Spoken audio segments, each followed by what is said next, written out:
brought to you by Head Start Basketball. We're at a place that we have a really hard schedule. At UMass open up the year. You're going to play Temple. You're going to play at Seton Hall. You're going to play Harvard, Columbia. These are hard games. You got to compete. You got to want it. You got to be tough. We spent the last year practicing in what used to be a pool that doesn't have a baseline. You got to have some humility, too, as we go through this. But there's some reward. I mean, we're going to play in a brand new arena. We're going to play at the Barclays Center this year. And you got opportunity. Now you got to do something with it. Dwayne Killings is entering his third season as the head men's basketball coach at the University at Albany. This episode will be the first in a series that will chronicle the 2023-2024 season as Killings and the Great Danes compete for an America East Conference championship.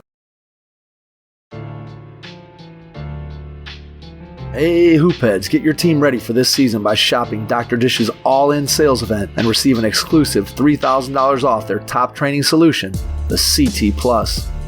Dr. Dish is here to help your players have no regrets, just results, and be all in this upcoming season with exclusive offers on their top shooting machines now during the Dr. Dish September all-in sales event. Learn more at drdishbasketball.com and follow their incredible content at Dr. Dish B-Ball on Twitter, Instagram, Facebook, and YouTube. Mention the Hoopheads podcast and save an extra $300 on the Dr. Dish Rebel, All-Star, and CT models.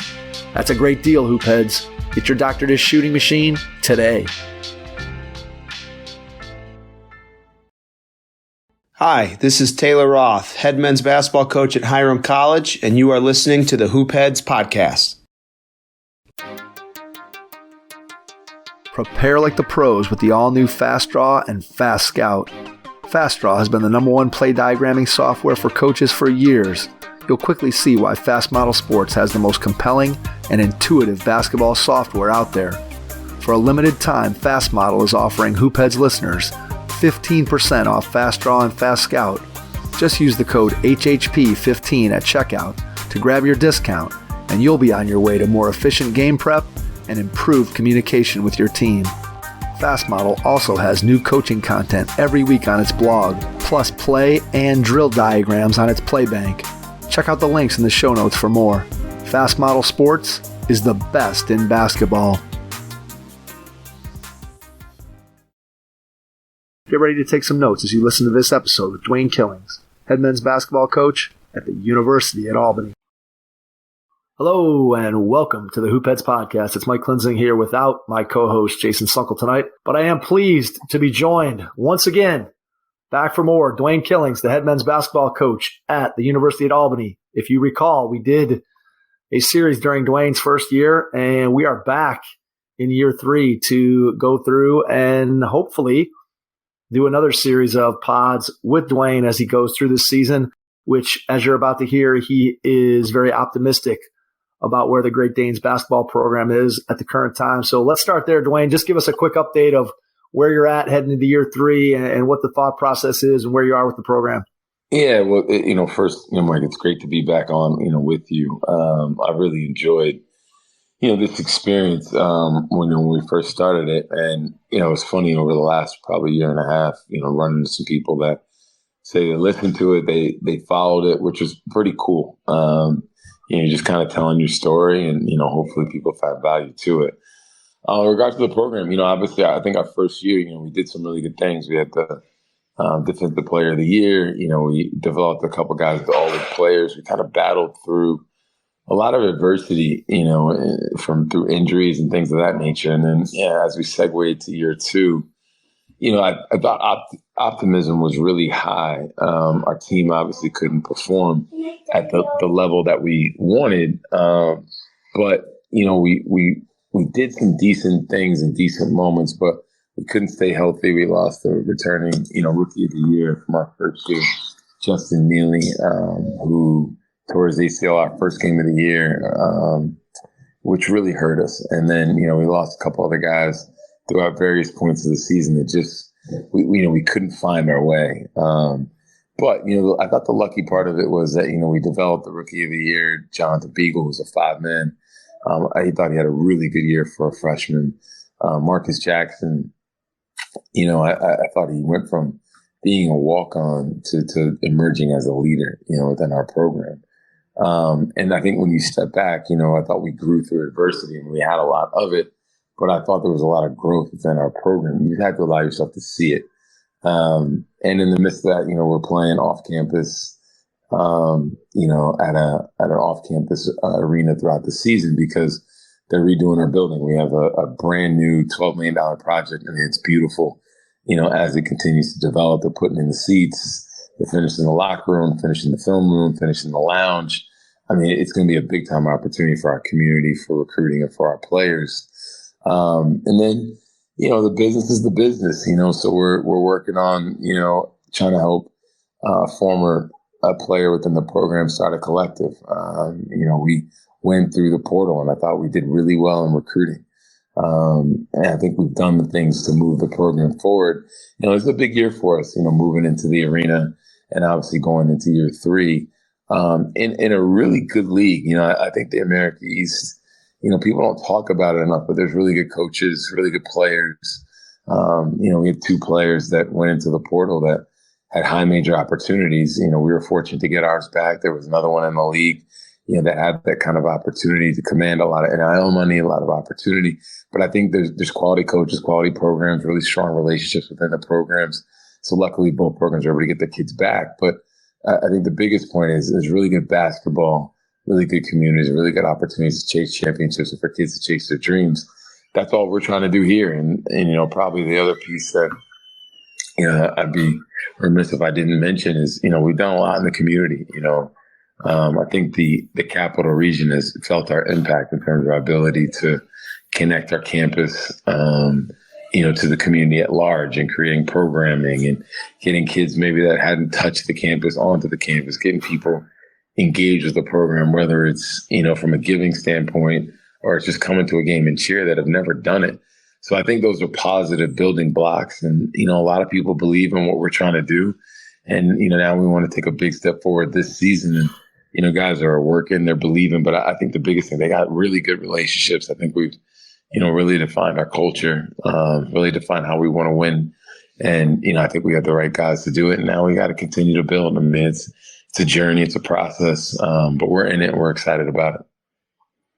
So this offseason, you add a couple new guys to the staff. Talk a little bit about the strengths that they bring to the program. Obviously, you got Jim Whitesell, who was former head coach at the University of Buffalo and Loyola Chicago, among other places. And then you bring in your former player, Matt Cerruti, as well. So clearly, anytime you can have, I think, an alum on staff, that helps build that connection that you're talking about with the community, with the players, with the program. So just talk a little bit about what those 2 guys are going to bring to the program this season. Yeah, last year, Bobby Jordan was on our staff, and, he's really close. He's one of my closest friends in the business. And, it was great being with him. I mean, he's a competitor. He's a tireless worker. And he gets a phone call, has a chance to go to Temple as an assistant coach. He's got to do it. So it made me take a step back about, okay, well, what's the best thing for our program? What's the best thing for our players? What's the best thing, for me, to try to continue to push our program forward? So, I got on the phone with KJ Baptiste, and, he was with us our first year, and he went to Florida Gulf Coast. And I want to bring him back, because I think he's an elite level, player developer. I mean, that dude has tireless energy. I saw a guy on campus that I met for the first time. He just started, and he met KJ, and he was like, I was blown away by the guy, but one of the positive energy, the way he engages, the way he talks. He's like, he's talking about the program. He's talking about the building. You get excited talking to KJ. So I wanted that energy around me. One thing I've learned in this journey, I feed off of people's energy. He's got like this limitless energy. He's a great teacher. He's a great motivator. He's a great player developer.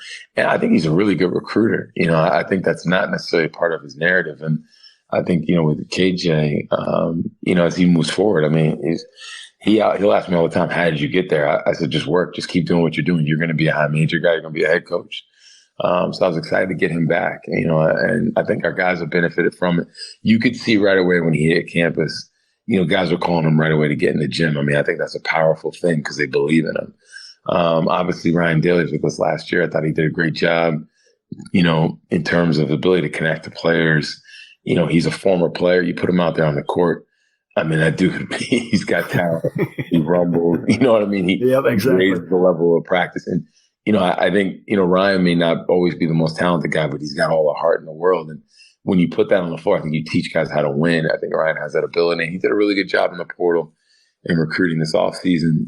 Dan Mahavapalil this past season was in an assistant coach capacity. He's still going to stay in that, but he'll still manage our operations this season. But, he's been great, just because he understands the culture. He understands where we want to go with the program. I mean, he's one of the most positive people you ever meet. I think really smart human being. And he cares about people, cares about the kids. And, he's really helped me. Last night we were in the office till like 8:30 at night, me, him, Coach Weitzel, Matt Cerruti, just talking about offense and things we're going to do this year. So I think, what he's been able to do is like, okay, let me take the things you're trying to do and just kind of continue to keep us on track, like the things we want to install and things of that nature, because he gets it. He knows the big picture. He knows me. So I'm excited for him and, this season. And then, obviously, we've added Matt Cerruti, who's a former player. Matt was my first commitment ever as a head coach. And, you get a head coaching job, you think you can get LeBron James. And, you end up getting, a kid that was a really good player, but he came from the Division II to Albany. And, you do it. And I'm like, man, let's see where this goes. And I remember his high school coach was like, he's got to play a little bit if he comes. I'm like, yeah, we're going to get him out there. First practice, I'm like, get him out there. He's going to start. He dove for a loose ball, one of the first possessions ever in our practices. And I was like, man, I love this kid. He's a winner. He loves to play. He's an everyday guy. He's in the gym. He's getting shots up. He's working. I was like, this is my kind of guy. And he really believed in what I wanted to do. And, I had a conversation with his mother this summer, and she was like, he learned so much about like how to approach life in terms of like engaging with people and follow up and being really consistent. So that meant a lot. So to bring a guy back that you coach and has been in the program meant a lot to me, to be able to, one, create this opportunity for him, and two, he deserved it, and three, now you create a career for him. So when you get in front of, recruits, it's like, hey, some people talk about what they could do. We're doing it. We're creating opportunities. We're supporting our guys beyond their playing days. I think that's important. And then in practices, like, he's a young guy. When I was his age, I was trying to figure it out. But his advantage is he knows what we want to do. Like, he knows the drills. He knows the intensity. He knows the defensive coverage. So he's got this really unique way to help the guys get better. And I love that from Matt. I think Matt's going to be a really good college basketball coach. And then Coach Weitzel, you hire a guy you don't know. And that's probably it's probably one of the harder things to do, in this job, because you don't know how the guy's going to be. I hired KJ. I didn't know him. One of my close friends, Kevin Freeman, knew him. And then like KJ becomes like a little brother and a guy that I'm mentoring. And now, he's working with us. It's great. Coach Weitzel, people that know him. You start making phone calls. Rob Judson, who I worked with at Marquette, I told him what I was looking for, and he gave me his name. And we talked on the phone for like an hour and a half one night. And I was like, I like this guy. And he comes up, he shows up in a suit and tie. And I'm like, you don't need to do that, for me at Albany. And he's like, yes, I do, and I love his professionalism. And then he's like, okay, where do you need me? How do you need me to help you get this program where you want? And then you start talking, and, one night, we sit down, we have a glass of wine, and we're just kind of like talking through the business. And then like over the last probably month or so being around each other, he's a really good person. He's got a great basketball mind. He's seen the game a lot. We're talking about Rick Majerus, talking about Fran Dunphy, talking about coaching the Big East. We're talking about late game situations, talking about Jonathan Beagle, Sebastian Thomas, and all the other guys we have in our team. And I'm like, this guy's perfect, and I said to our guys one day, we talked about, like giving your ego up for the team. And I said, I'll give you an example for me. We're going to be in a tight game situation. If I let my ego get in the way, I'm going to say, I got the board. I got it. I know exactly what to do. Or I can say, hey, Coach Weitzel, let me make sure this is right, because he's been through this a lot. He's been a head coach at two really good programs, had a lot of success, been doing it for 42 years. That's huge, for me. And he's been a great sounding board. He's been a great, mentor, coach, developer for the players. And, he's also challenged me some, so he's helped me grow. So I really appreciate him for taking this opportunity and come being a part of our program. He's just a good dude. We got really good guys in that office, and, people on campus that like coming around. There's a lot of energy, got good people. And then at the same time, we try to say, okay, how can we think different? Is there a way we can do something a little bit quicker in terms of getting the outcomes that we want on campus, whether it's with basketball or the other things you try to do in a college basketball program? So it's been a lot of fun. I really enjoyed this group. I think we got a really strong staff. We got the ability to really teach, to develop, to inspire our kids, to motivate our kids, to have fun with our kids. That's what it's really about. And I think, we'll be ready for all the situations that come up in a college basketball season. All right, that's the staff side of it. Player side of it, how has the portal versus recruiting out of high school versus trying to get the right guys into the program? Obviously, when you take over, you inherit a roster of players.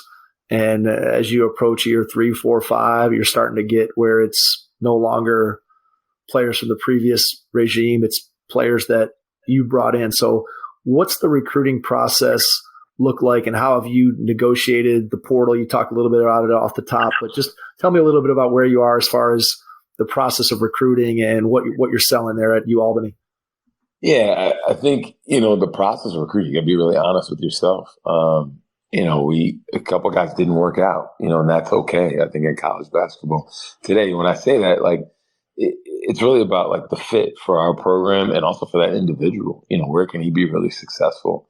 Where can he be really happy? Maybe they're looking for a bigger role. Maybe they can find success somewhere else. That's okay. And I think that was a little harder to come to terms with earlier on, but I get that.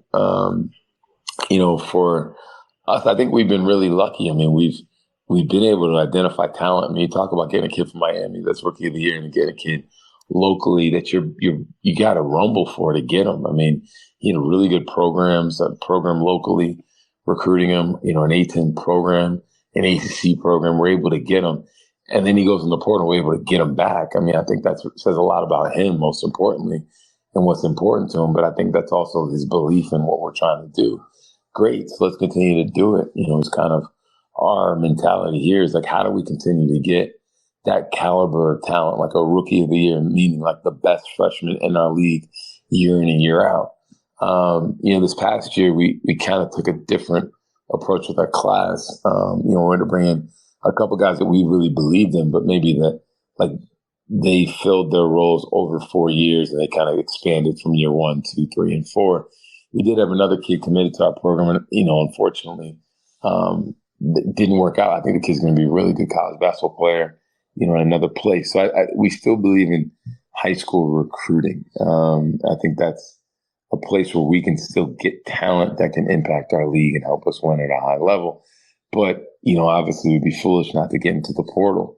So we kind of talk about having hybrid classes, both college portal kids and high school kids. And then, I think it's about, okay, you can get players, but you got to get the right guys. Who are the right guys going to help us win the way we want to play? We want to get up and down in transition. That means you got to have good defensive basketball players first and foremost. So you can get defensive stops and get out and run. We want guys, that can make shots, from the perimeter, are really versatile, that come from winning programs. Enter Tyler Bertram. I mean, he's done it in our league. He's a really good high school basketball player, had a really good reputation. He's had a good college career, and he gets a chance to come home and play for us. We're really excited to get him. We needed another playmaker, a guy that made guys better, a guy that understood how to break guys down, could read the defense, could play with pace. And that's one of the things we want to be able to do, stylistically.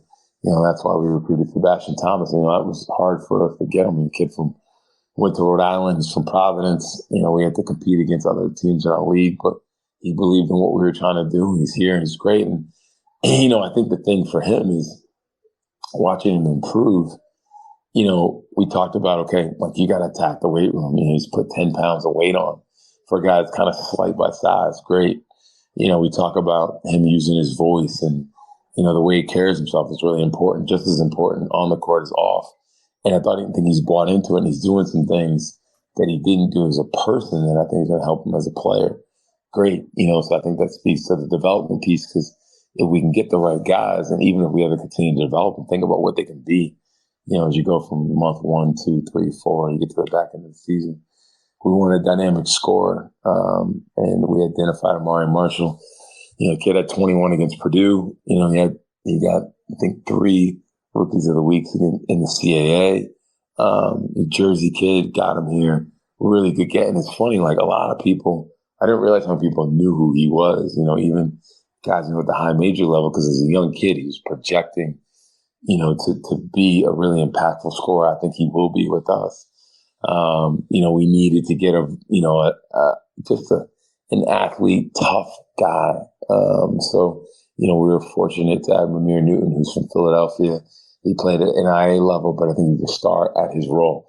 Set screens, rebound, play tough, energy plays, hustle plays. Really excited, about him. Our 2 freshmen, Zane Adnan and Jack Mardupas. Jack is an elite shooter. He's got to develop a little, but he can really shoot the ball. And I think he's just learning the grind of the college season. And, Zane Adnan, I think he's a winner. He's a guy that sometimes what he does isn't show up in the stat book, but he guards, hustle plays, tough kid. And he's got a college ready body. And, ironically, he's really glued to Marcus Jackson, who is really our culture guy. So I'm excited for the development of him. And then, we have 2 walk-ons that are interesting stories. Marcus Filling, his father was an assistant here, died a couple years back from cancer. So it was really important to him to play his last year here. He was at Cornell, and he's got 1 year eligibility. So he's a walk-on, but he's going to have an opportunity. He stretches the floor. I think he's really pushing himself. You see his body growing. Really excited for him. And then, we have another kid, Zach Matula. And, Zach has really helped our program because of the way he works. I mean, he goes into the weight room and he works until exhaustion. In the summer, after practice, he would run 2 miles. I mean, he's a kid that's got this motor. And you know what? Some days you kind of tell guys, chase that, try to catch him. And, I think he's got this ability to really help our program because of the way he works. I mean, he's so consistent with his approach. One day he said, what do I need to do to help our team? I said, just, we're not a great communicating team right now, so we don't talk really loud. Be really loud when you talk. I mean, he screams in practice. So, he wants to help the team, and he doesn't care about anybody else but the team. You want guys like that around you. So I'm really excited for him too. And, he's developing along the way. So I think going back to your original question about what's our philosophy, we want good players, want versatile guys on both sides of the ball, need toughness. You got to become here ready to compete. We're at a place that we have a really hard schedule. We're going to play at UMass, open up the year. You're going to play Temple. Going to play at Seton Hall, going to play Harvard, Columbia. These are hard games. You got to compete. You got to want it. Got to be tough. Got to be okay going in and really, really working for it. I mean, we spent the last year practicing in what used to be a pool that doesn't have a baseline. So, you got to have some humility too as we go through this. But there's some reward. I mean, we're going to play in a brand new arena. We're going to play at the Barclays Center this year. I mean, you got opportunity now. You got to do something with it. Is it challenging to put together the roster with the portal, with guys being grad students, where as you're coming up in the game, there's less of the movement of players.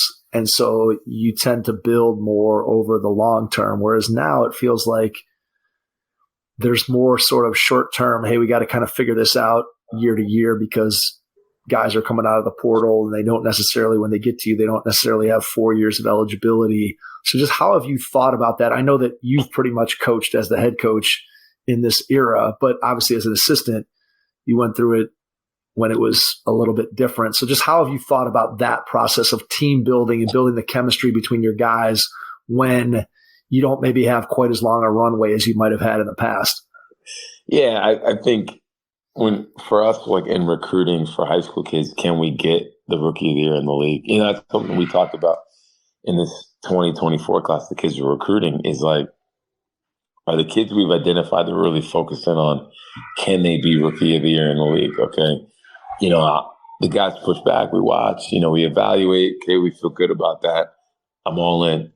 When you talk about the portal guys, I love, Tyler Bertram. What I'm going to hate is losing him at the end of the year because Right. it's only year eligibility. Yep. But, our other guys, they have, Munir Newton, Sebastian Thomas, Amari Marshall. They have either 1 or 2 years of eligibility.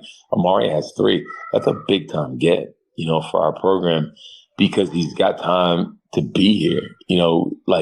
You're investing so much in these guys, and when they leave after 1 year, that's tough because you guys started back over. You go out and practice, and next year you'll Laker drill, and when 9 guys know it versus 9 guys not know it, that's very different, right? Yep. So that's important, to us, and that was one of the things we talked about. And then when you go through, the rest of it, I think it's like, what's your realistic needs? And I've kind of challenged back to our staff and, our deputy AD, Vic Seckles, he's awesome. I mean, he's all in and the dude just works. So my thing is how do we retain our talent? So cool. We can get back-to-back rookies of the year. I believe they're going to go in. They're going to have great years. How do we keep them in Albany? Let's not let teams come in and say, hey, we're going to take care of this kid and he's out. Let's make it tough for him to leave, by putting more resources in the program. We have a former player, Chris Wyatt, who's been awesome. It's going to help us get a nutritionist and, a new training tables. Great. Step 1. Can we be better in social media? That helps with our guys. It's something we have to do a better job of. Can we find ways to play really unique games so they feel really excited about it? Awesome. And then obviously you have to address the NIL piece for the retention part of it. But I think at the institutional level, presidents will talk a lot about retention. How do we retain our students? You don't want them to transfer. I think now college athletics, we used to be really strong in retention because of athletics. You kept them around. Kids that they wanted to transfer, they had to sit out. Kids didn't want to do that. Now they can just kind of leave.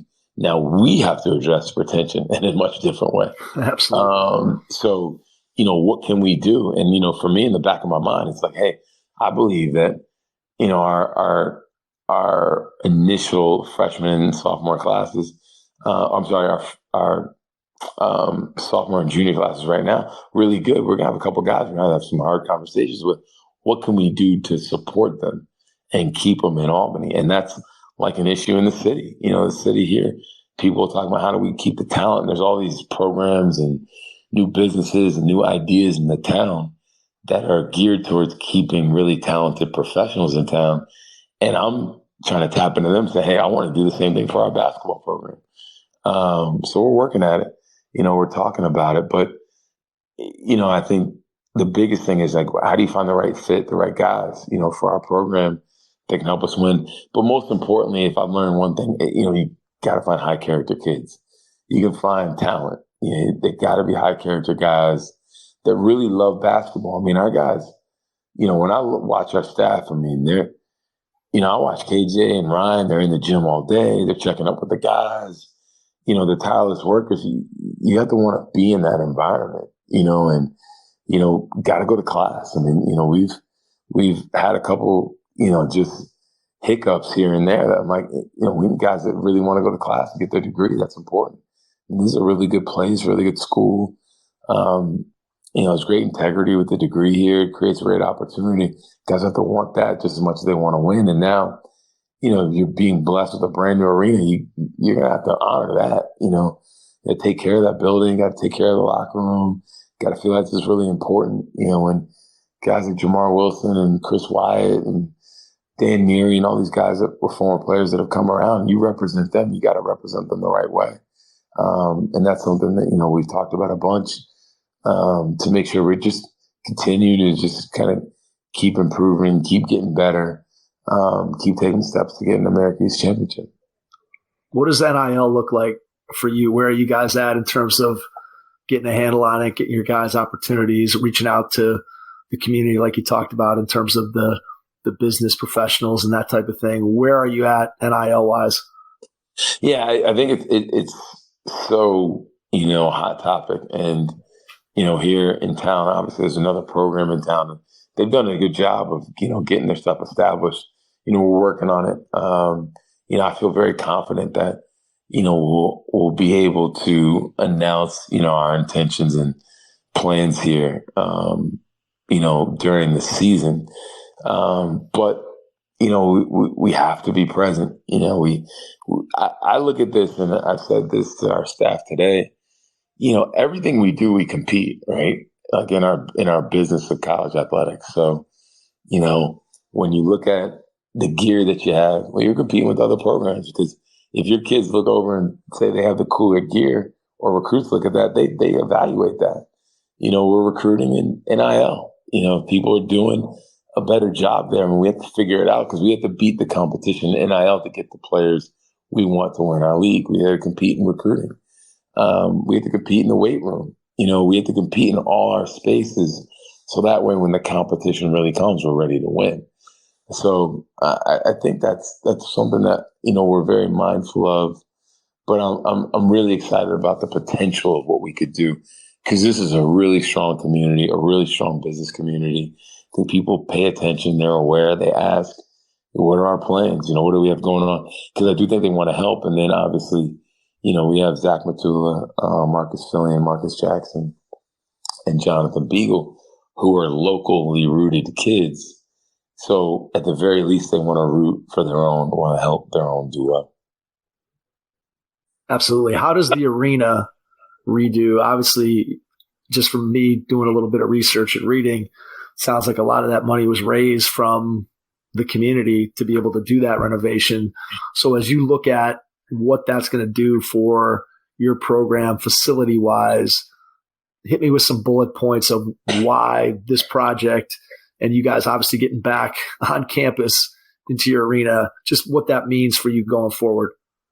Yeah, it means a lot. I mean, it means a lot for our athletic director. I mean, I think for, Mark Benson, a guy that is so good with people. He's a great fundraiser. He's a great leader. He's got a really good vision. But to have a brick and mortar project for him under his leadership is huge, right? And I think the next thing that Vic and I talked about today was, okay, what new traditions you want to start? I mean, you run out there for the first time, you can do whatever you want to do, but what do you want that to be? You get a chance to create this brand new legacy. It's awesome. For our community, it's huge, right? Like, can we have concerts in there? I had the district officer for the state playoffs here, and, for the district regionals here. Can we get that on campus? Can we have concerts in the arena? That would be huge for this community and for this part of town. Can we make this one of the hardest places to play in our league? It's hard to do, but we have the opportunity. We have a brand new film room, locker room, and lounge. Great for our kids. Let's leverage that for get better players. Let's recruit them. Let's get them excited about, the things that we're doing. But I think the biggest thing is, you got a brand new thing to sell, and a brand new opportunity for business people to engage our building, for fans to come in and feel, like great sight lines. I think the place is going to, when you come to the building finally this year, Mike, I think it's going to be loud. I mean, when you go in there, you can tell by the way the building's built, noise is going to carry. So it's a great college basketball arena. And I mean, if you're honest about college athletics today, because you can watch a game on your phone, like the days of like filming, the old Greensboro Coliseum every night, it's hard to do, right? So, but for a building of our size, we can do that. We got to put out a winning product, but you know what? We also got to get out and we got to engage people and get them excited to come in and watch it for the first time. Then we got to keep them. Can they have a really good experience walking from the parking lot into the building? When they get in the building, can it be a really easy opportunity to get to the seats? They get to the seats. Can they get really excited during warm-ups with the music, with the Jumbotron, with our guys flying around, dunking the ball, and, with the pregame video? Can all those things that we have the ability to create in there, can we carry the noise with the DJ and the in-game host? And then can the in-between timeouts, can the entertainment be really good, because I think the part that you forget in our business is we need to win, but for a lot of people, we're a form of entertainment. Yeah. And then what we need them the most is, in a 2-possession game with 2 minutes left in the game, to go crazy in there.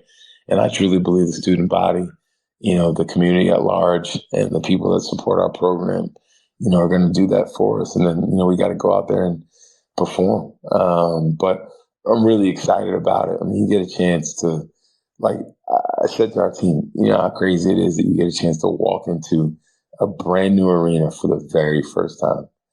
And we could do some really crazy things if it means enough to us. And I think it means a lot to our guys. I think they're really excited. I think they're going to honor it. I think they're going to value it. And, we get a chance to go to work in there in November. Now, you guys didn't get to stay and practice in there like I did when I was a senior at Kent, and they were redoing our gym. We practiced through the dust, DK. They had a curtain up at the one end of the gym, and you go into practice like wiping the dust away. So I'm glad your guys didn't have to experience that. But you're so right about the game presentation, man. I just think that when you start talking about building an arena that's the right size so that you can have a great atmosphere, to me, when I think about games, whether it's as a coach, as a player, as a fan, like, you want to be somewhere where there's an atmosphere. And, you can put 4,000 people in a 12,000 seat arena and the atmosphere can be terrible. You can put 4,000 people in another arena that's built for the right size, and man, you can have one of the best atmospheres to play that you could ever imagine. And I just, again, looking at the renderings of what this thing is going to look like when it's done, I mean, it just looks like it's going to be awesome, with basically your fans going to be right on top of the floor. And that just creates such a fun experience for your players and for you and your staff to be able to coach. And like you said, to be able to get started with that. And just, hey, what are we going to do? How are we going to do it? What's it going to look like? I got to imagine that, you guys are obviously excited that, but I'm guessing the athletic department's really excited about kind of the game ops and what they're going to do and how they're going to put that all together. Yeah, I think there's just so much creativity that you can, use and create with this. Like, I think, Vic's got tons of ideas. Mark's got tons of ideas. I think people throw out all this stuff. I think it's really exciting. And then I think there's a lot of people that are curious, to come in and see the arena, see what's going on. So, it's going to be a lot of fun, and, obviously everybody's kind of watching Deion Sanders right now, do his deal and, whatnot. And, you're kind of combing back through and, Grand Canyon and all these places. I mean, they've done some really cool things. I think it's like, okay, what can we do here to make our place really, really unique?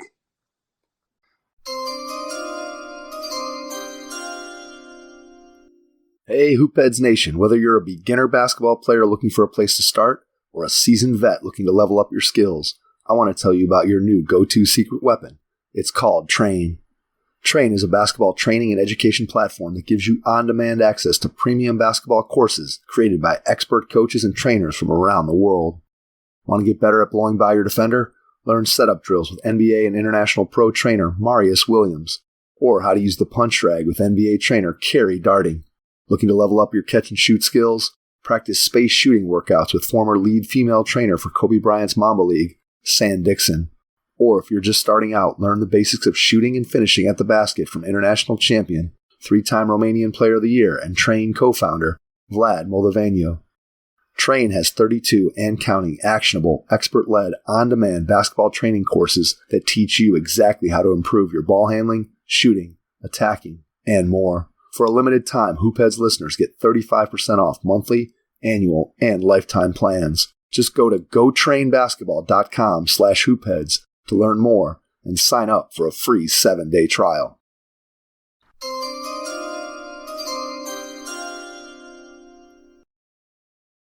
When you look back and you think about day one, and you and I talked pretty close to the time when you first got the job, and I just remember going through the conversation and talking about what kind of anticipating what's it going to be like to be a head coach. So let's kind of look in retrospect now.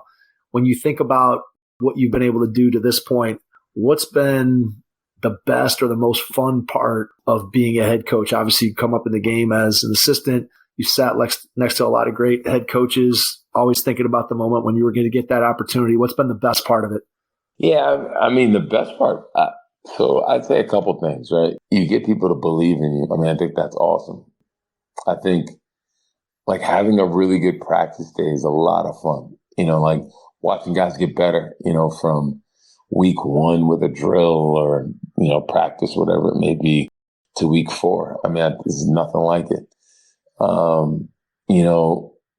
Having opportunities to impact people. I mean, you don't realize, like, I have a friend, Bobby Joseph, he's a clothing designer, and he said this thing to me. He said, be mindful of your wake. And, obviously your wake is skip a rock and then kind of the water kind of flows out. That's your wake. And it's like you spread so many places, and somebody comes up to you and then, I met a kid on the road one day. I don't know him. And he's like, I've listened to the podcast and this. Like, what's it like being a head coach? I want to be one. And I think you gotta get lost in what you do every day. You forget people are like watching you, or you meet somebody in the community, they just say they're rooting for you. Or, you get a kid like Marcus Jackson who we have in our program. You give him an opportunity and you watch him grow. And, he's a walk-on. Anytime you give him a scholarship, it's pretty cool. You can do that for somebody that really deserves it. You have people on campus that just believe in what you're doing and how you're trying to do it. I think that's just, it's really cool stuff. One of the funnest things for me, honestly, through this process is like my son has fallen in love with basketball. We played Binghamton this past year, and I brought my kids with me. Just me, they just came with me, kind of like we're just hanging out in the building during the game. But when I watched the film, I mean, you could see their emotion going up and down with the flow of the game. I mean, pretty cool. And like I said to a lot of people throughout this process, I'm getting a chance to, like, this has been my dream. I get a chance to live it out, right? Like, it's a statement to people, like, it's very possible. Now you got to work, you need some luck, and all those things. But, it's been awesome. And then, I think the coolest thing is, like, guys that I'm friends with in the business, JB Biggerstaff, Kamani Young, Kyle Neptune, Ashley Howard, all these different guys. I mean, you're talking all the time about the game. Chris Clark, Bobby Jordan, Adam Fisher was our he was our ops guy at BU when I first started. He's now the head coach at Temple. We're going to play each other. We're talking about it's just fun. It's a lot. It's really cool. Just like talking through the challenges of this business, Tommy Amaker has been like a mentor to me. He invites me to this event the other day, and the mayor of Boston, the governor of Massachusetts, and Doc Rivers are there talking. Get a chance to spend time with them. I mean, it doesn't happen without the round ball. I mean, I think the round ball creates a lot for all of us. I think I've been very, very blessed, and just trying to pay it forward with people like hiring Matt Cerruti, trying to help people as much as I can, and trying to put a championship banner inside the gym. And then I think one of the other things, I think some guys get really focused on just winning. I'm also like, how do we develop our program? Can we fundraise more? Can we, enhance the way we operate as an athletic program? Can we kind of enhance our approach to academic support? I think those things are really important because your perspective. I mean, I've been blessed to be at some really cool places, got a pretty good perspective now. Can you take that perspective and kind of like just, hey, can we think about things a little bit different? Maybe this helps us operate a little bit better. That's why you're here. I think that's why I think sometimes people with these experiences get brought in. Jim Weitzel, he brought up an idea the other day, like, why aren't we doing this? Okay, cool, let's do it. Because that only helps our place operate better. Now it's hard. Change is hard. Asking people to do things a little bit different is hard, but when it gets done and there's success, there's no better feeling, because I think there's three things that happen from it. Your players mature. They have an opportunity to win. They have an opportunity to get a degree. Well said. Well said. When you start talking about the impact that the basketball can have on a person's life, and obviously you're living that.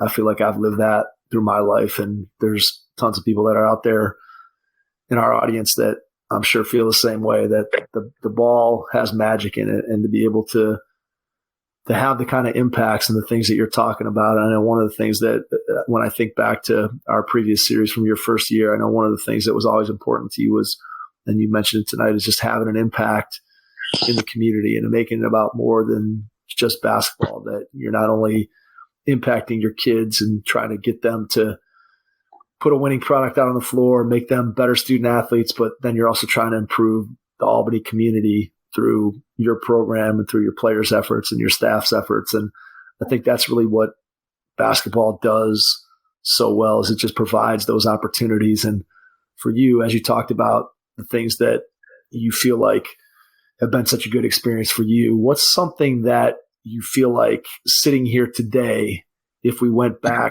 2 years ago, what's something that you're better at today, that you've gotten a better handle on over those 2 years from when you started? What are you better at right now? Yeah, like what's most important? I think you get the job and you walk in, you want to do everything. I mean, there's just all of these different opportunities, challenge. We say, challenges are really just opportunities. And I say that a bunch to our staff. Okay, cool. You got all these opportunities and you're trying to do everything. You want to fix everything. And you meet people and you want to engage with them all. And there's some really good people in this community. And you want to have lunch and coffee and dinner, and you're trying to connect the dots and figure it out and grow the program and get people excited and get new supporters and season ticket holders. And you're out recruiting and you want to connect to all these kids and whatnot. Well, what's really important right now in the moment? How do you decide what's most important right now? Practice your players, recruiting, fundraising, campus, the campus community and the campus engagement. There's all these opportunities, but what's most important? I think I've really been able to get better at having clarity with that for myself. And then I think what's most important in practice. I mean, any of us that have had the opportunities, you get a chance to work at BU, work in the NBA, work at Temple, work at Marquette, work at UConn. You got all the drills and ideas in the world. You can't do everything, and what's most important for you. And there's so much excitement, right? You're just excited. I love walking out to practice. I love going to work every day. Again, what's most important for that day? What's most important on Friday? Tomorrow, Paul Newman, a former player for us that we helped get a job with the Cleveland Cavaliers, is coming in. He's going to talk to our guys, going to help us out in the court. I think that's really important, for our program, for our players to hear from Paul and hear his message. Now, what's most important on Saturday? Our guys are a little banged up.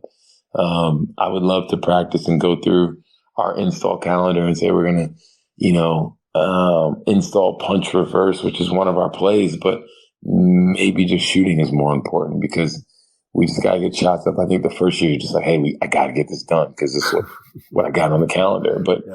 But honestly, I think through the journey, you get perspective, and you can't have I talked to Ryan Daly the other day about a couple of things in recruiting, and he's a guy, I didn't have that perspective. Well, he shouldn't have it because he's only been doing this for a year.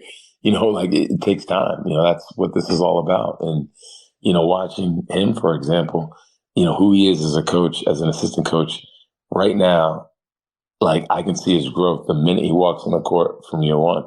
It's just time, perspective, confidence. It grows with you. I'll go back our first year. I thought we had a chance to win the league. Then we lose Dre Perry. That was tough for us because I thought he was the piece that we needed to get over the top. But you know what? You go through some adversity, you lose a guy, got to change practice plans, you got to change how you're playing. That was huge growth for me. And you know what? Sometimes you got to grow in a different way than what you anticipated. So all that stuff is tangible and real. Do you have a superstition? Are you a superstitious guy? Do you have any routine that you would consider to be like a game day superstition? Great question. I am one of the guys, if we won, I'll do it. If we didn't, I'm not doing it again. I'm definitely that. Now, I'll tell you, You're riding a streak, huh? You're riding a streak. Yeah, I will tell got you one thing. I said to Dan's doing all of our trips, and I said, we know what? We're not staying in any of the hotels we stayed last year. Screw it. And then, ironically, two of our players said that to me. Like, yeah, we can't. We've stayed 2 times at a hotel in Providence, and we can't stay at that hotel. And I do think that it was like I've listened to our kids a lot, and I think like there's so much that goes into like their mental approach. Like just giving them confidence and feeling good and just like, what they need. We have a couple guys, that in between, a lot of guys after shoot around, they come back and they sleep. Well, we have a few guys, they can't sleep. They're just jittery. So they like to like go for walks. So I said to them, you know what, when we go through these hotels, let's find places like where at least they can go on a decent walk, not like places where there's nowhere to go, you're on a highway. And I think you got to think through that stuff at that level now with kids today, because I think they're just different. They're way more mature. They're doing things that I didn't do. And I wasn't going for a walk in college. I was going to go get taken out. But you know what? If that helps them play better, let's help them out. So I think, listening to your players is so important. And like hearing, okay, what's part of your routine? I know what we want, but like maybe that's different, and that's okay. So that's some of the stuff that, the perspective that you have now. What do you think about game day? What makes you feel, what puts you in a good headspace going into a game? I want them locked in, but I want them feeling good. And I want them I don't want them tight. I don't want them super loose, but I want to feel like they're ready. I want them confident, I love walking in with the guys when they're, like you can feel it. Like they're confident. They know the scout. They know what to do. We're rolling in. Coach has got a good nap. Everybody's ready to go. I always go off the bus last. I mean, when somebody's kind of dragging through the day, and that's tough because now I'm like, hey, what's going on with them? How can I help them? Because I want everybody's mind clear. You get 31 opportunities to play college basketball before postseason play.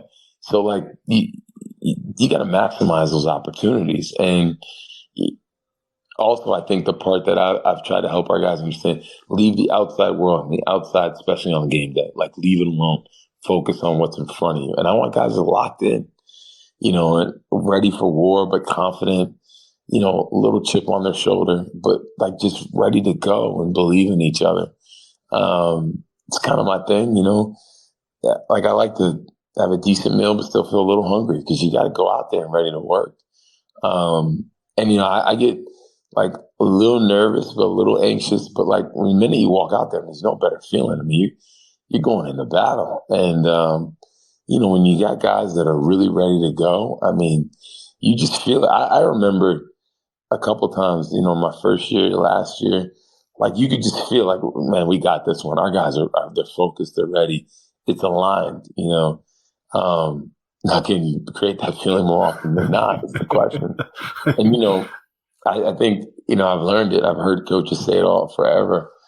You go out and you have a horrible shoot around, you play great, and you have a great shoot around, you play bad. I mean, there's no perfect science to it. But I think a big part of it is just the mental space, and I think now, like I try not to go on social media from shoot around to the game because there's so much flying at you on there and it distracts you. It's just so much like random stuff, like a quote, a play, something happened in the world. So, I remember one day talking to a coach and he was like, man, I was on social media and I saw this like really cool play. And I tried to like draw it up in the game and I forgot it. And I'm like, yeah. I'm not messing with that, because you need a clear mind. You just got to have it clear because there's a lot flying at you. So I think coaches need clear minds, the players need clear minds, and then go have some fun, man. This is, you do all this stuff, lift in the summer, go on a foreign tour, you do a diet, you get your shots up, all this to go compete, like go have fun on game day. I mean, it's time to get loose.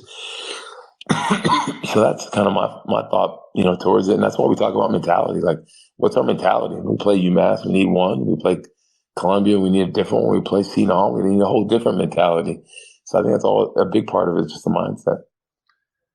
Do you know right away when the guys are locked in? Like when you walk in, you can feel the it. Locker room, you can feel right it. away. You can feel it. You can feel it. And I think like when you have a really good leader, like the leaders will give you a tell. You see in their eyes, like, we're ready to go. Now, I think sometimes, you might not be, but, you get a good stop, you get a good play, a guy dunks the ball, makes a three, good execution. It gets them going. But I think sometimes, you got it. You got it, and you got to ride it. All right. As you look ahead to the season, and I know you guys just put out your schedule, you talked a little bit about some of your non-conference opponents and what you have going on there, and obviously you're moving back into the newly refurbished arena.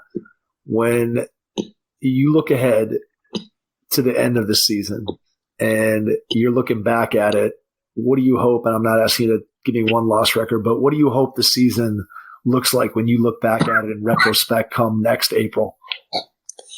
Yeah, I could say to you that, we played our best, and, we were the best team we could be at the end of the year. I mean, I give you the coach speak. But, I think like Jonathan Beagle is a really good 5-man.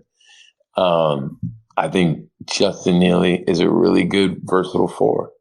I think Tyler Bertram really shoots it. I think Aaron Reddish, his best basketball is ahead of him. Sebastian Thomas, it's a really good point guard. I think Marcus Jackson, one of the toughest guards in our league. I can go down the line. Marcus Fillion's a walk-on, but I think he's got an ability to impact a college basketball game. I like her freshman. Munir Newton, I think people are going to be surprised when he makes a couple plays, because he's a tough kid. Amari Marshall, he's got game. I can tell you that. So can we put it all together? And I think when you sit down at the end of the year, do we maximize who we are and what we're about? This week I thought we had one day we didn't. I thought we had 3 days that we did. Can we have more days where we maximize who we are and what we're about? And, I said to our guys today in the huddle, I'm going to work my tail off. And I know what I do every day. I'm not a guy, I'm not going to boast about my daily habits and routines, but I know what I do and I know what I put into it. So now the question is, can we beat the opposition every single night? We're going to try. And, my goal is to win an American East Championship. I think we have the right guys to do it. Now we got to learn how hard it's going to be. And if we can teach them that lesson, you got a chance. So I'm giving you a little coach speak, but, can we play the last game of the season in the American East tournament? That's the goal. I mean, it would be foolish not to have that goal. And that's the focus. And then, can we set the standard and can we get the guys to beat the standard?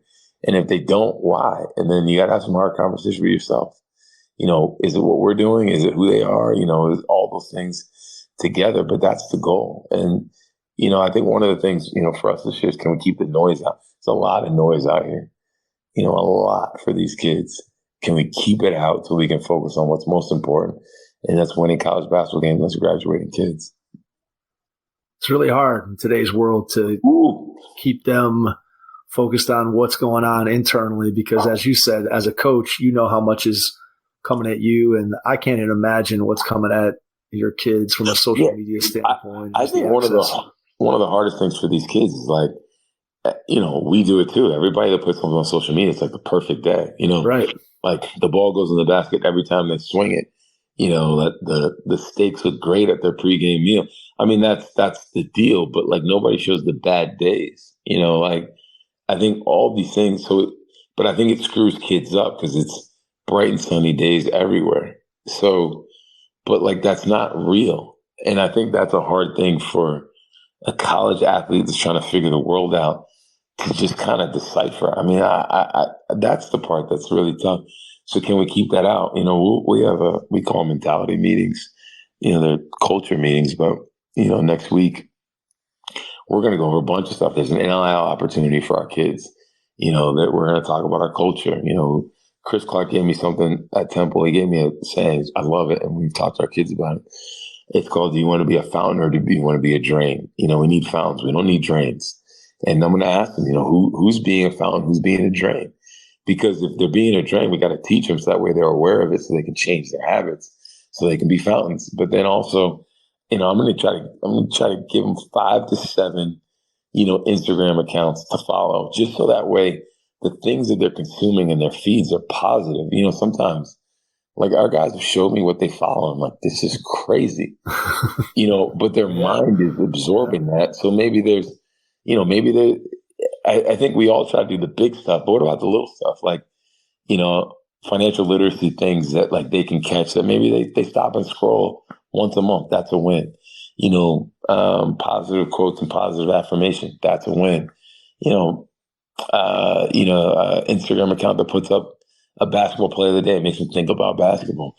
Can we get into their mind space in their world to help control and help them get to the outcomes that we all want? And that's to make them better players, better men, and better students. Something that you never thought you'd be doing when you first started in this career. I can tell you that. Yeah. Yeah. I mean, it's crazy from that standpoint. All right, Dwayne, before we get out, I want to go back and give you another chance to share how people can connect with you, find out more about your program, and then obviously what we're going to do moving forward here. You and I are going to figure out what kind of our schedule is going to be, but the plan will be for everyone out there listening that we're going to kind of chronicle this season for Dwayne and the Great Danes and be able to kind of go through the season with them. So you're going to want to keep an eye out in the feed for those episodes, but share how people can connect with you, Dwayne. Yeah, pretty easy. Obviously, through social media, on Instagram, I try to post both a little bit of myself, our program, my family, but my Instagram, account is D Killings, and then my Twitter account, I actually got to make sure I got this right because I'm going to tell you the wrong thing. That would be kind of crazy. I should have it memorized, man. Yeah, it's Coach Killings DK, and I'll put stuff up, and obviously, our U Albany, Instagram account, is a good space to kind of go at, and you email me dkillings@albany.com. You're in the area, love to have you at practice, love to catch up with anybody. I'm an open book. We love to share a story, what we're going through in the season. Share ideas. I don't have all the answers, but, I will say I've had a really, really fun journey in this business and, love to try to help people. My AD said something to me one day. He goes, you love to help people. And I think it's such an endearing quality. He's like, you got to make sure it doesn't hurt yourself. And I really appreciate him for that because I thought it gave me great perspective. John, just a couple of things we were kind of working through at the time. But anything we can do. And I think it's going to be a great season for us, a great building, great opportunity. So anybody wants to take part, tickets, whatever it is, please reach out. Well, I'm excited that we're going to go along on the journey with you. And I know we've been talking about trying to get me to Albany to come see a game. And I looked at the schedule today, and now I got to just cross-reference all the games going on at my house with my kids and figure out how we can make that happen. But regardless, I'm looking forward to restarting this series with tonight and kind of following again through the 2023-2024 season with U Albany men's basketball and you, Dwayne. And so to everyone out there, we really appreciate you coming along with us on this journey, and we hope you'll stick with the series. And again, to everyone out there tonight, thanks for listening, and we will catch you on our next episode. Thanks. Your first impression is everything when applying for a new coaching job. A professional coaching portfolio is the tool that highlights your coaching achievements and philosophies, and most of all, helps separate you and your abilities from the other applicants. The Coaching Portfolio Guide is an instructional membership-based website that helps you develop a personalized portfolio. Each section of the Portfolio Guide provides detailed instructions on how to organize your portfolio in a professional manner. The guide also provides sample documents for each section of your portfolio that you can copy, modify, and add to your personal portfolio. As a Hoopheads Pod listener, you can get your Coaching Portfolio Guide for just $25. Visit coachingportfolioguide.com/hoopheads to learn more. Thanks for listening to the Hoop Heads podcast, presented by Head Start Basketball.